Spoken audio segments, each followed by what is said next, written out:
How to fix the Minecraft launcher not installing the error code 0x87E00009 on your Microsoft Store or Xbox app on your PC. Hello everyone and welcome back.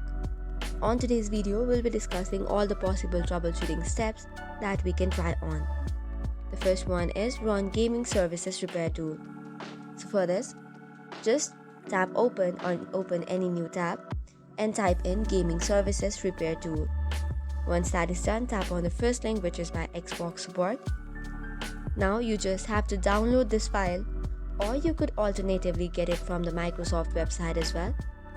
Once you have downloaded it, just run the exe file and complete the process. Once this is done, make sure to restart your computer and try installing it again. Likewise, the next step you can try is ensuring same account login. For this, log out and log in with the same account on both of Microsoft Store and the Xbox app.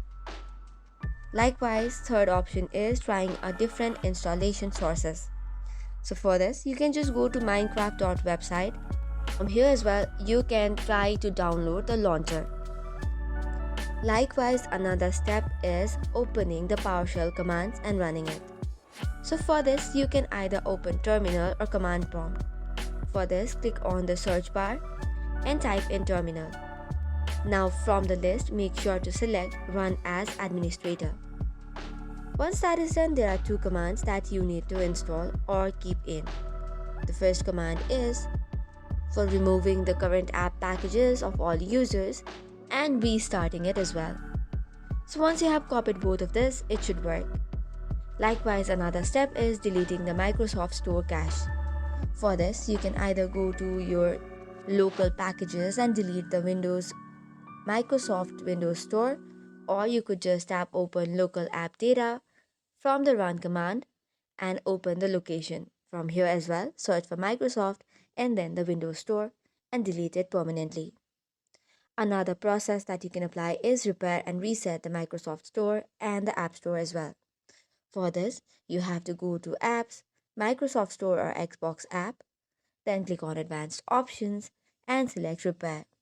If this does not work, you can select the Reset option as well. Another process is updating your Microsoft Store and Xbox. For this, you can just simply tap open the official website and get the updates.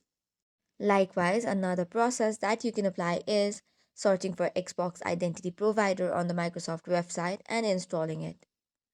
You can also try another thing, which is restarting the necessary services. Some of it are IP Helper, Xbox Services, Windows Update, Gaming Services, Microsoft Store Install Service.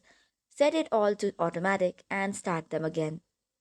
Likewise, at the end, make sure to update your Windows and run the WS reset command in order to refresh and reset the Microsoft Store cache. So this is all for today's video. For more such contents, do not forget to hit the like and subscribe button. Thank you and keep watching.